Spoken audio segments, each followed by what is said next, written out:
Hi, thank you so much for joining us tonight. To us, meaning me, my grand piano.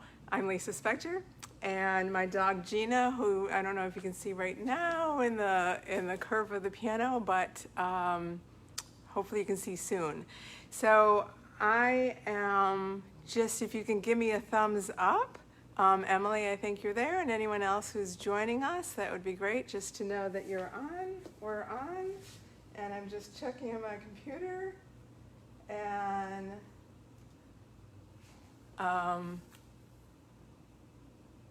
great, Patricia's watching. Hi, Patricia. So I am here by myself, except for my dog, in a coastal town, Half Moon Bay, California, and just south of San Francisco. And 2 weeks ago tonight, I did a live concert that was hosted by Group Muse, because I had Group Muse is a fabulous organization that matches musicians with hosts. And I was scheduled to play a concert in a lovely home in San Francisco. And they pulled it together, and they're doing all these live streams now, and so they hosted me virtually here. When I received feedback from that concert, I was so touched by hearing how much it was uplifting people through a very challenging time, an upside down time, a surreal time, and how much my story of resilience was helping people, that I decided to turn things a little upside down in my life. I had a really bad hand accident, I'll tell you about in a little bit, almost 3 years ago.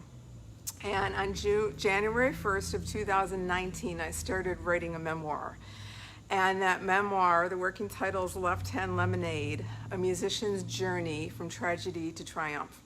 And I'm just going to take a look at some of these comments here. And great. So, Musician's Journey from Tragedy to Triumph. And in doing this live stream recital 2 weeks ago, I realized that over 4 surgeries in 3 years, and my persistence and my resilience, I realized that in my own personal way, that's my own personal story, it's kind of been preparing me for the pandemic that we're all going through right now. And I thought, what can I offer my community and beyond, a global community as well? And it's my music as well as my stories of resilience. So this is turned upside down because for the last year and a half, I've been working on, about 15 months, I've been working on a memoir. And I've also been working on an album because I'm playing music for left hand only. Now I'm also adding my right hand through a lot of work and a lot of perseverance. But at first I was only playing music for my left hand. So I've been working on an album and my memoir. I had always imagined that would come first, and then I would offer some sort of multimedia piece. But when I saw what was the response from 2 weeks ago, I decided to turn everything upside down and start a weekly series called Left Hand Lemonade, where actually the multimedia piece comes first, followed by the memoir, the unfinished memoir when it's ready, and the album as well. So if you can give a heart, if this is something that you can relate to, if something that would help you, hearing stories of resilience, even though it's my own personal journey, I think you can connect it to what we're all going through right now. So if you can show me some hearts, that would be fantastic. Thank you. And before I go on, how's the sound? Can anyone chime in? Emily, how's the sound? I have the mic right here, so I've done an upgrade since I was on 2 weeks ago. Any feedback on the sound? Hi, Eric. Hi, Elizabeth. Emily, sound is good. Fantastic. Cool. I'm doing this to keep my right hand warm because the program is going to start with music, a big piece for left hand only by Bach, rearranged by Brahms. I'll tell you about that in a second. Followed by music, some pretty hefty music for 2 hands. Before I get there, I'd like to read for you. If you can hold on 1 second, I'm so sorry.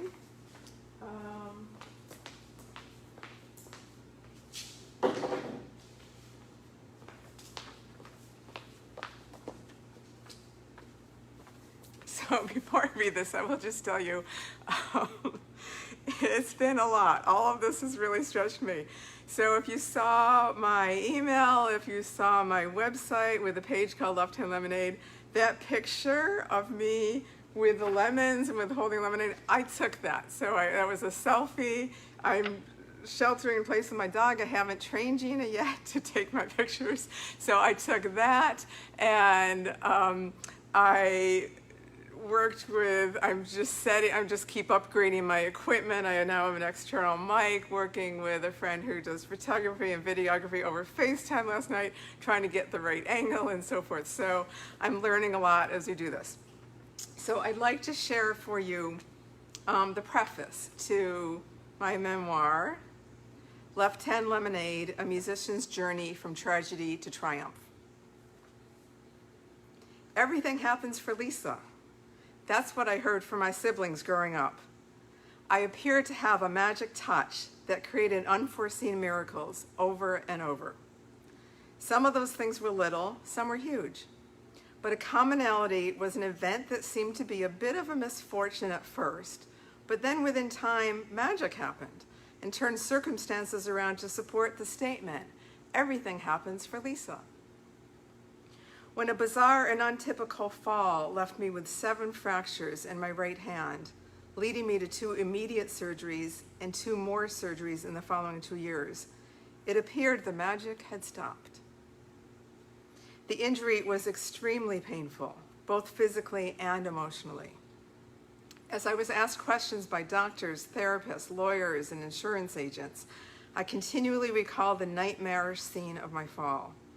It was so depressing that at times it felt I couldn't go on. Close friends said, "Why couldn't it have been your foot or your hip? Why your hand?" It took me some time before I had an answer, but I trusted early on that if anything was to wake me up and teach me valuable life lessons, it would be through crushing my hand. It took me longer to realize it was a blessing. If it weren't my hand, I believe it would have been an illness that would have cost me my life. Instead, I observed everything about my life transforming and miraculous doors opening to confirm the statement, everything happens for Lisa. Time, space, and breath allowed me to see the miracles that were to come of this traumatic fall and are still appearing, seemingly out of nowhere. Except now they don't surprise me anymore. They delight me. My hand may have been crushed, but my soul wasn't. It's been almost 3 years since the fall, and I now look back with full gratitude and blessings for what happened on June 27th, 2017. I used to call it an accident, not anymore. Now I know it was life throwing me some lemons. I just had to learn to juggle them with my left hand while learning to make the sweetest, refreshing glass of lemonade I ever tasted. So, I'm here to offer you a taste of lemonade, to inspire you with my music and stories of resilience during this surreal time. I hope that it's a blessing for you. I am going to start my music program with a big piece, and I would tell you this is pretty daring. This has been a week. We're all getting out of our comfort zones, right? This is what this is all about. We all have to. So I'm teaching a course online to piano students, mostly amateur and some professional too, pianist. It's called Piano Ninja Tricks. And I did something very daring this week. We meet on Facebook Live in a private group, and I had told them the 12 steps I go through when I learn a new piece of music. And on Facebook Live, I learned a new piece of music. I went through that 12 steps.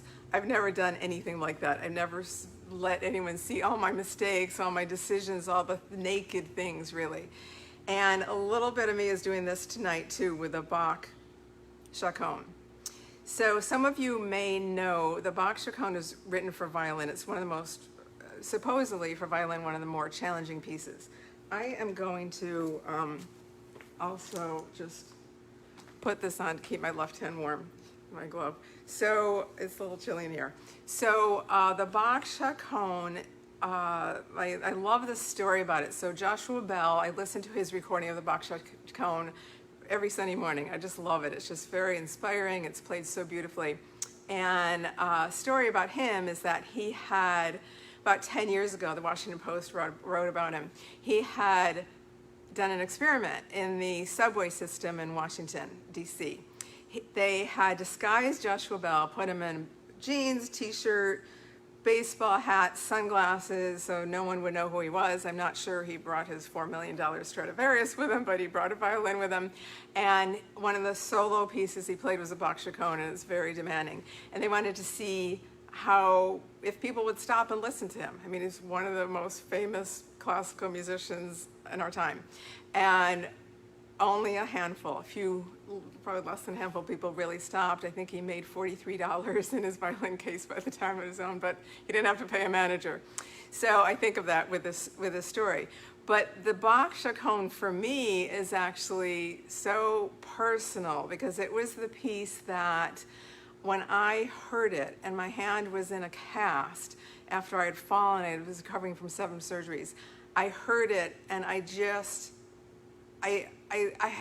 was called to play it so much so it's kind of become almost like my addiction. It's a pretty safe addiction, but it's the piece I just have to play every morning.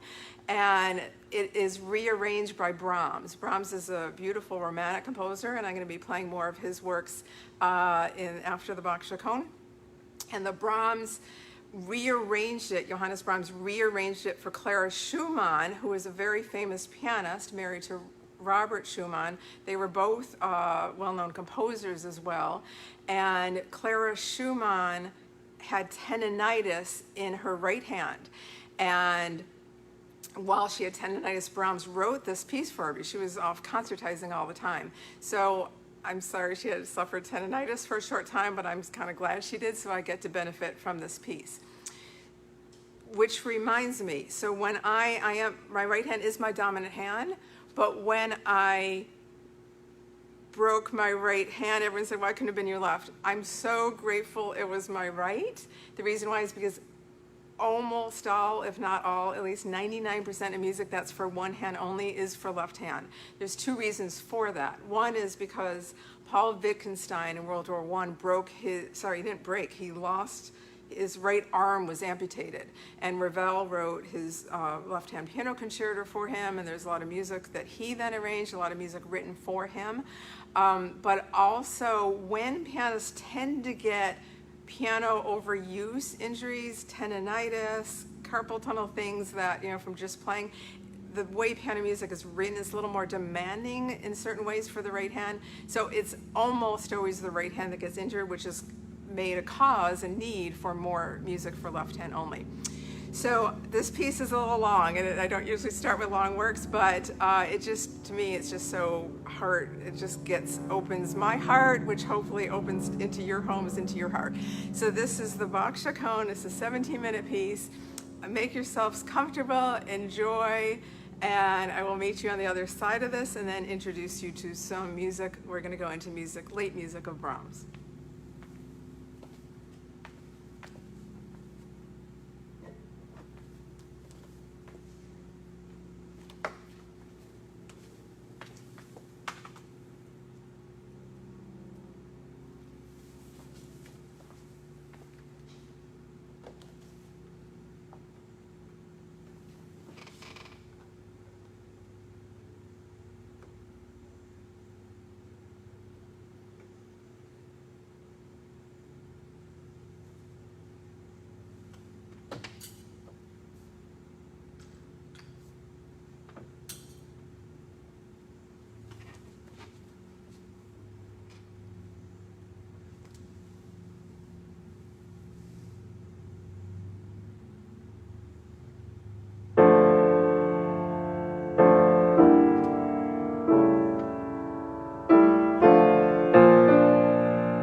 Thank you. So instead of giving applause, you're going to applaud at home. But if you can show me some hearts, that would be a great way to see that you're giving applause internally. Whew.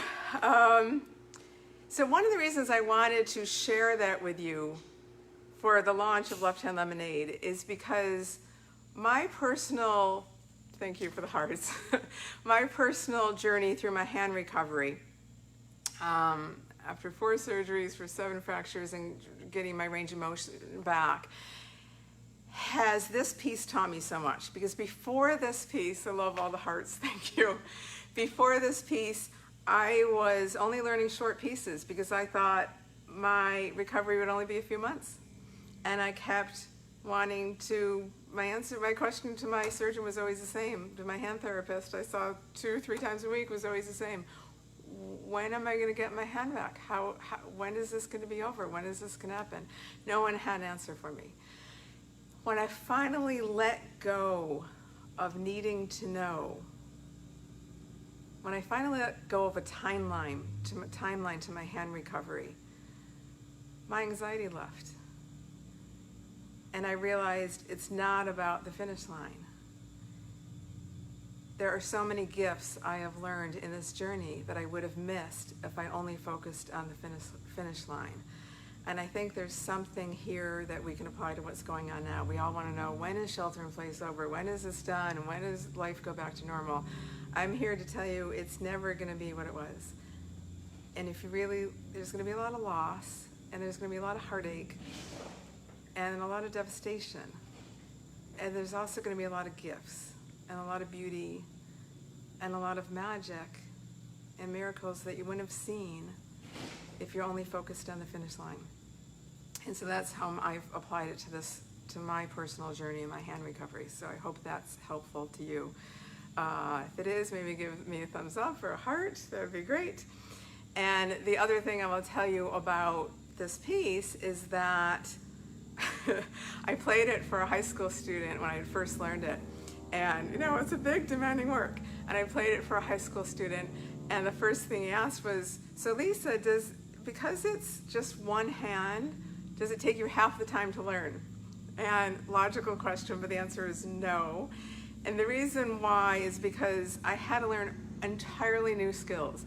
When I first started learning music for left hand, my left shoulder ached, the left side of my body hurt. I didn't know where to put my right hand. This piece is very middle of the register and lower, but there's other left hand music that I'll be playing next week that goes all the way up here with my left hand, and you need your right hand to sometimes balance, or you feel like you're going to fall off the bench. And so there's a lot of new skills.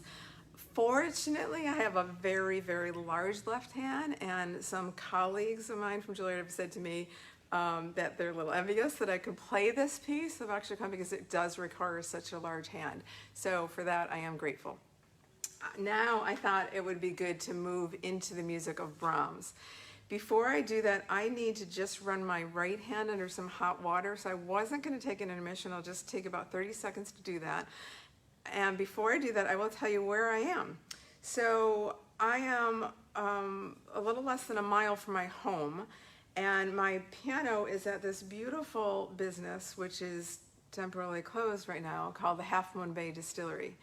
And they are such a fabulous place that they are offering, they distill alcohol for vodkas and gins, and they have that all online to order at hmbdistillery.com. But right now, while they're closed for free, they're offering our coastside community of Half Moon Bay up to Montera. They've turned their alcohol into distilling alcohol for disinfectant, and they offer that free to the community between 12 and 2 on weekend days. And they open up the big outdoor doors so people can be outside for that. And I'm so grateful to the Half Moon Bay Distillery. Thank you, David Gorsuch, who will be here next week because they are launching a new vodka drink called the a limoncello. And stay tuned because he's going to do a little mixology during our intermission. And I hear there's maybe a secret recipe of a drink named after me, so that's kind of fun too. And the beautiful artwork. that you may have seen in some of the pictures. I don't want to move the camera right now because it's just set for this video. I will show you afterwards. There's beautiful artwork by Ellen Joseph. It's just stunning. I mean, it just decorates the whole place. It brings it so to life. And that, I'm pretty sure her website is ellenjoseph.com. She's a well-known local artist. So if you can give me 30 seconds, I have some friends in here, so maybe Emily, you can chime in with something, and I'll be right back as soon as I run my right hand under hot water. Thank you. And I gotta grab my water.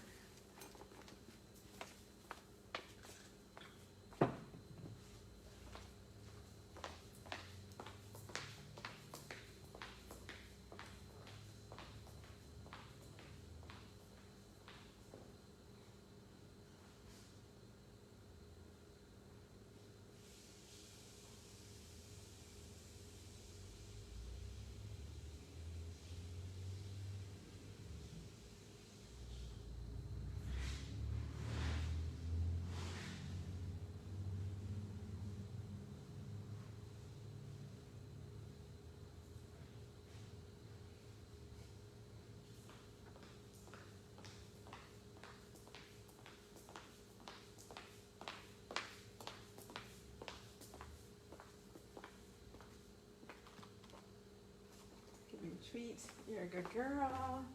There you go. Okay.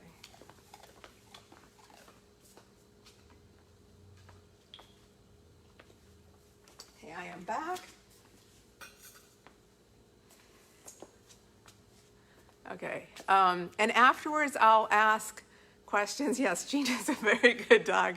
I don't know if you can see her. Can you? I don't think you can. If you can give me a thumbs up if you can see Gina. She's right in the curve of the piano. And I will put the camera on her afterwards. She's my 10-and-a-half-year-old black lab. She's my shelter in place buddy. And she's like earning her keep right now. Oh, you can see her, good. And Trudy, my mom, is there, fantastic. So I'm moving into music of Brahms. Give me 1 second on that. Okay.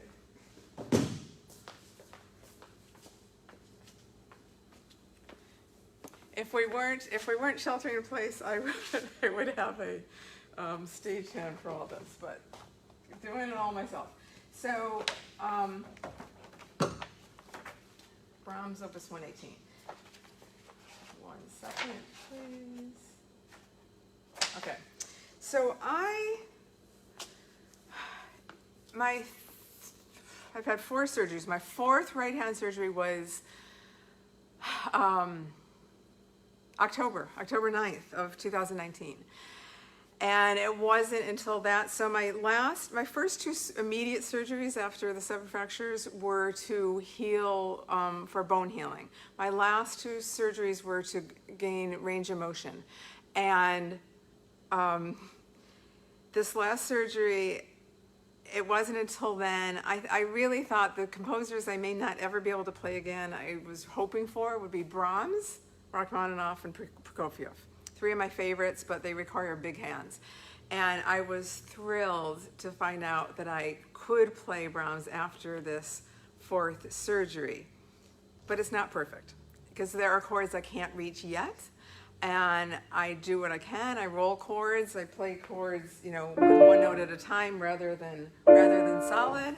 And my new motto is screw perfect and make music. And so it's not about playing note perfect anymore. It's just about making music.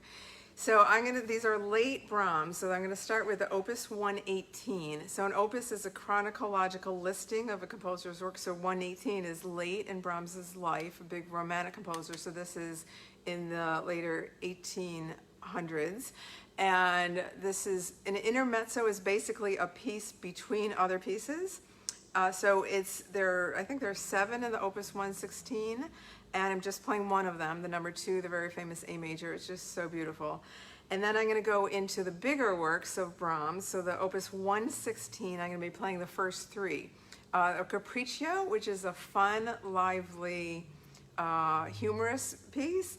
humorous meaning it has some surprises and it's just fun, but it's also big. It's big chords and loud sounds going into an intermezzo, again a lighter piece between two pieces, going into the number 3, which is the Capriccio. And then afterwards I will answer your questions, so be ready for that. And starting with the Opus 118 of Brahms number 2.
For those of you who just joined us, we're into some very rich Brahms, and I brought my dark chocolate.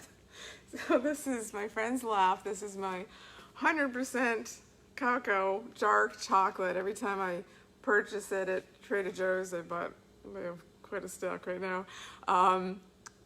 The cashier always says, "Are you sure you want this?" Because it's very dark. So the reason I brought this out is not only because I'm going to have some afterwards, but because Brahms is like dark chocolate. Brahms is rich and robust, and I don't play Brahms or listen to Brahms first thing in the morning. It's just really rich and full-bodied, like a full-bodied glass of red wine as well. So now I'm going to be playing the Opus 116, numbers 1, 2, and 3, Capriccio, Intermezzo, and Capriccio.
Thank you.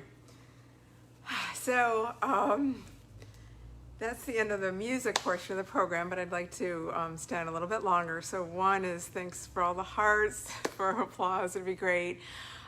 This is a weekly series. This is the first of the weekly series. Next week, I'm pretty sure I'm going to be playing left-hand music by Scriabin and two-hand music by Schubert. And, oh, I love all the hearts. Thank you so much.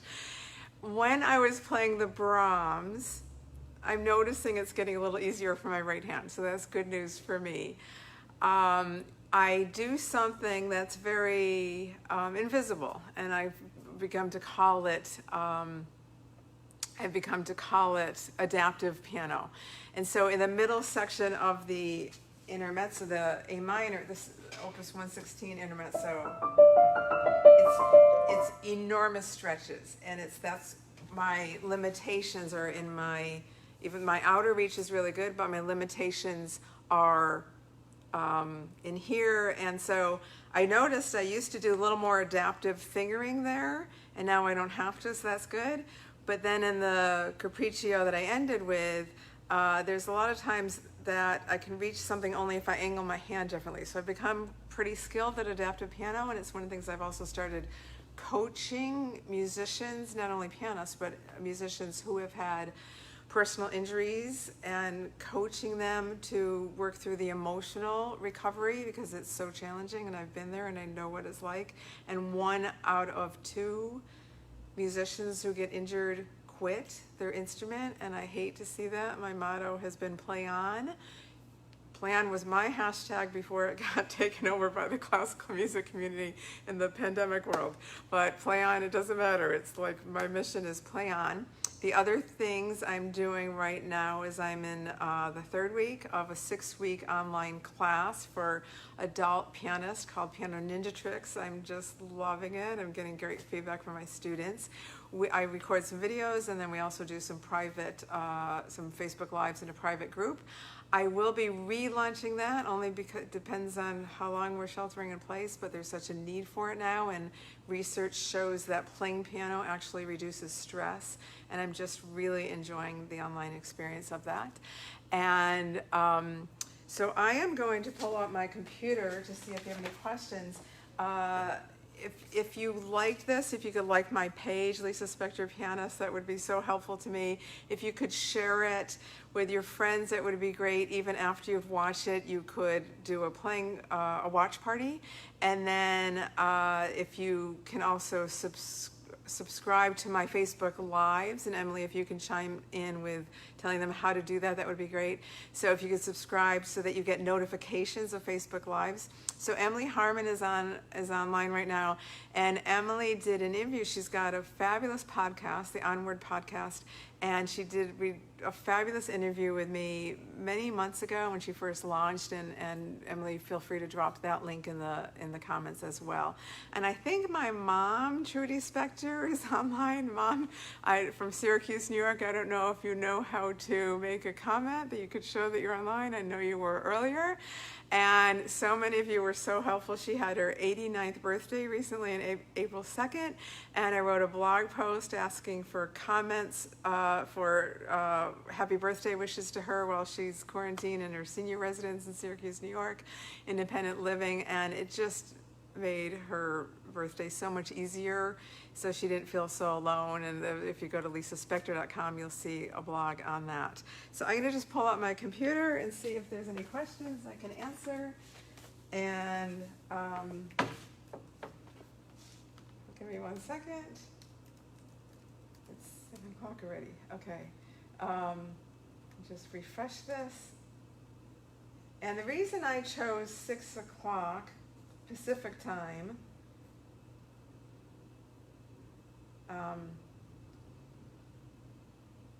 okay, here I am. Okay, thank you, Elizabeth, for telling your friends about this. I will post the program. Actually, it's in the description of the event. And also feel free to join my mailing list at lisaspector.com. You'll get notifications on that. And there's different segments of my list. If you're interested, I used to create music for pets. And it was for one of the primary reasons was for separation anxiety. Well, pets have it made right now, so dogs are not having separation anxiety has been solved for them through this pandemic, but they also are in need right now of canine enrichment. And I'm very soon coming out, I've recorded some videos, and I'm going to be coming out with canine enrichment tips. So that's one of the categories on my checklist at lisaspector.com at the bottom of any page that you can see to sign up for the interest list. So we're now at an hour. I can't believe it. That went by so fast. I am, for those of you local, you may have heard the Foghorn, which is just a couple blocks away. And I am treating myself tonight. I haven't done takeout dinner since this whole shelter in place. I'm ordering a dinner from Betsy at It's Italia. And I'm going to enjoy that at home. And it's been such an honor. I know there's so many ways that you can spend your time, and I appreciate you spending it with me. And I hope that my music and my stories have given you hope and encouragement during this really challenging time. And I will be reading more from my memoir I'm working on called Left Hand Lemonade. I can't thank you enough for being here. Thanks. I'm going to sign off.